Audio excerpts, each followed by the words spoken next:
from Afro Latina World. I hope everybody's doing well.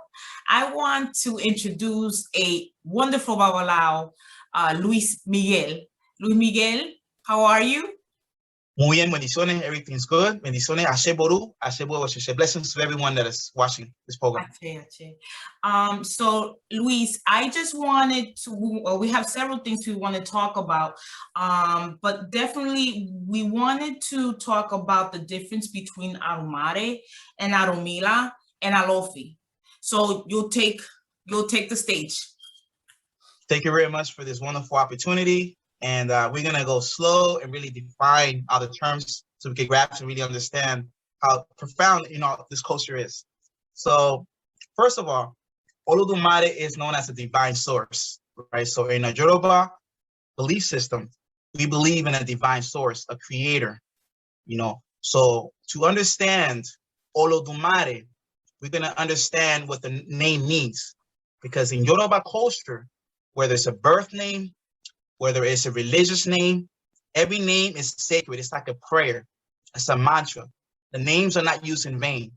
So we're going to understand what Olodumare means to understand what the divine source is in the eyes of our ancestors, right?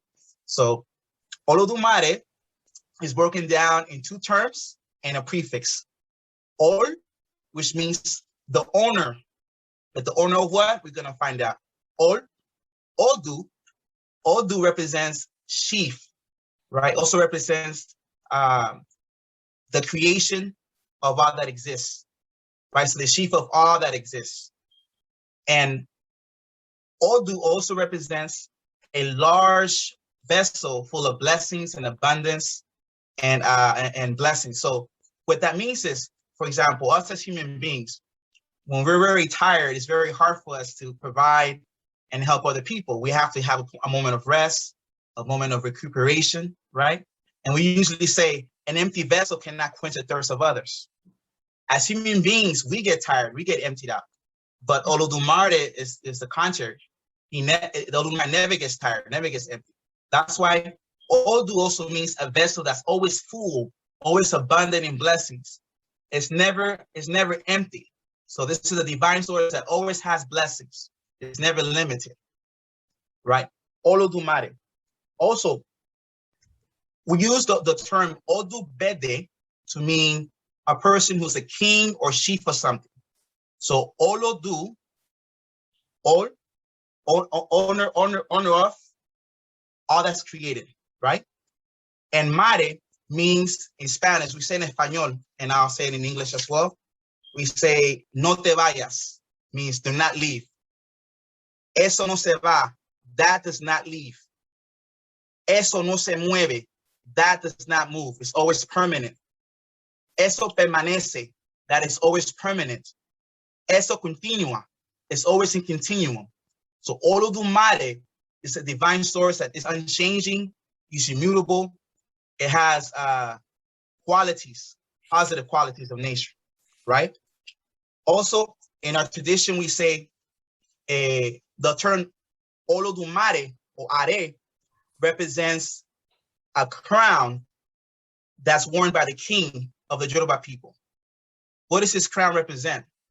This crown represents the spiritual head of the entire people, someone who's responsible to lead the spiritual life and walk of society.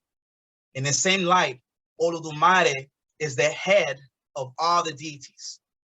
The idea that we believe in multiple gods is preposterous. In our tradition, we believe that only Olodumare has that crown and no other deity could wear it. It's similar to the Christian concept of Hear Israel, our God is one Lord, or in the Islamic culture, when they say Allah is one. So even in Ifa tradition, we believe Olodumare is one divine source. But the confusion could stem from the different orishas that we know about. For example, Elekba, right? Ogun, Yemaya, Oshun, Oya, who are these? According to our belief system of Olodumare, the orishas represent the ambassadors or the angels of the divine source, the representatives. So we have one divine source, Olodumare. Also, now this is going to sound a little bit contradictory because of symbology, because I know the serpent has a negative connotation, right, in many different cultures. But the term Olodu Omoere or Olodumare is another way of saying it, means the son of the boa snake. It's like, what? A boa snake? But for us, the boa snake represents the rainbow, right? And the rainbow was a covenant, not like in Noah, but a covenant to keep a connection between us and God. So in the Yoruba concept, the rainbow was created to remind us that God is not hasn't forgotten about us. And so the boa snake in this tradition had a positive representation on earth. It was someone who had a lot of wisdom, was very abundant, was very generous, right? And so this talks about also our connection with God, that is, we're not separated, Olodumare. Also, the term Olodu means one whose head is supreme, one who possesses the center of authority, or one who contains the vastness of excellent virtues, one who is perfect in vastness and size and quality and value, right? Olodumare. So as we see, some of these representations of Olodumare, all of them have positive definitions. So this teaches us that, at least in our belief system, we believe in a divine source, right? Also, we name Olodumare by different songs of praise or honor. For example, we say also Olodu Okari. Olodu Okari, this is very interesting. For those who like biology or like, studying the cells, it just shows how the genus of our indigenous African people. Olodu Okari means literally a perfect, complete cell in an African board game. The complete cell, according to the Yoruba belief, is nothing else can be added to it because it could taint it. What we're saying when we say that about God is that nothing else is required to be added to God because God is already perfect. God does not make mistakes. Human beings, we make mistakes, but Olodumare does not make mistakes. We also say, when we use the term Olofi, the title, right? Olofi means someone who is a high governance or supreme on earth and also supreme in the skies. When we say the skies, it's not literally like the blue skies or whatever the case may be. We believe that the skies represent ancestral heaven. We call it Orun. Okay? So el Dios de los cielos, or God of the skies, right? That's what Olorun means. Olorun, the owner of governor of the skies, right? Also, we say certain phrases. For example, Olorun, we use it as a way to petition for help. We say, Olorun ba mío, sálvame Olorun. God save me. We say that. Or when we wake up in the morning, we say, Eohire bi, adupe lowo Olorun. Te has levantado bien esta mañana. Le doy gracias al Olorun. Have you waking well this morning? We'll give thanks to God. So the idea that our ancestors had a concept of God already, it's incredible, because according to certain historians, maybe who were not in tune with our traditions, assume that our ancestors did not have a concept of God already. So we already had a concept of God.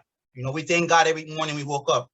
Like, hypothetically speaking, our culture is over 10,000 years old, right? Thousands of years old.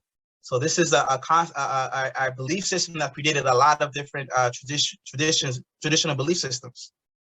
And there's an author by the name of Renuku Rashidi, a renowned historian, and another renowned historian named Ivan Pesterdama. They wrote a book called The Early African Presence of Asia. And there's a passage that chronologically gives a timeline of our culture. It says it's over 20,000 years old, 20,000 BCE. So these concepts that I'm sharing with you is, at least according to the scholars, 20,000 years before the Common Era. So that will tell you that the concept of God was already in. So the idea that Africans didn't needed to be civilized or be taught about God, It's preposterous. Right. They already have the concept of the divine source. You know. Also, some people might confuse. They might say, "Oh, why do we call Olodumare Olorun Olofi?" Some people say it's a trinity, right?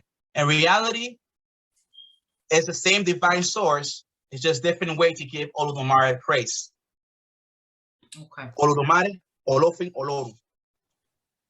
You know, and then also one of the attributes of the divine source, we call him Eleda. It means creator. We also call him Elemi, owner of all the spirits, or the one who could give life. Similar to the Bible in the book of Genesis. Remember how Adam and Eve was made and then he breathed life into human beings. In Islam, the same thing. And our tradition as well, we call God Elemi, the one who can give breath of life to all creation. Also, we call him Oba Asekan Mapu, which means the king whose labor is perfection, capable of making anything with perfection, right? And also we say, solo Olorun es sabio, only God is wise, ¿verdad? We say something very interesting too. We say a song, we go, Oyiki yiki otaiku, Oyiki yiki otaiku, Oyiki yiki otaiku, Oyiki yiki otaiku. And that what that means is a stone that's unmoving, right? That helps expand the universe wherever. It's like science, right? So this is what we say, the divine source is unmoving, but it moves everything else. So we have very advanced concepts of God, you know, in our tradition, you know. In Ifa,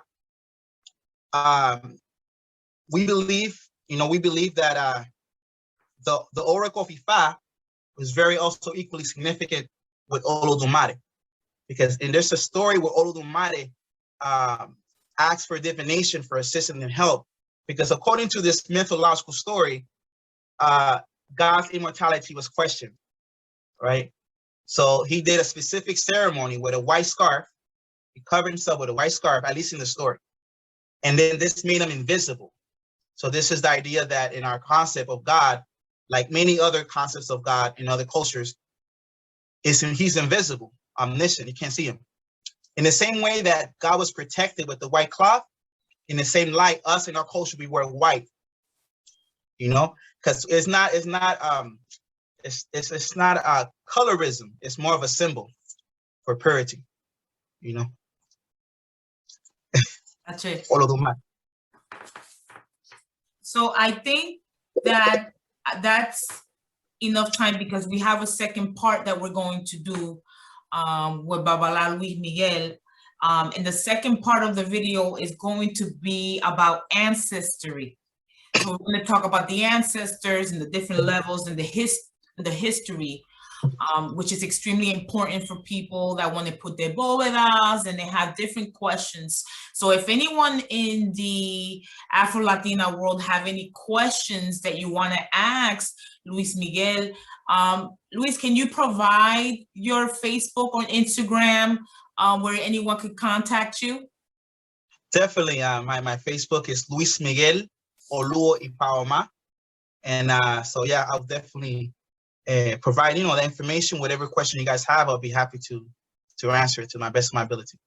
Great, great. Thank you so much for your time, Babalawo Luis Miguel. We definitely appreciate you.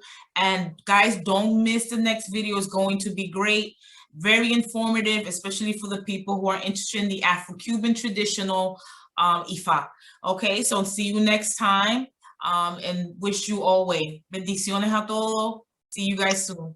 Bye, thank you. Ashe, Boru, Ashe, Boy, Ashe, bendiciones, familia. Ache, ache.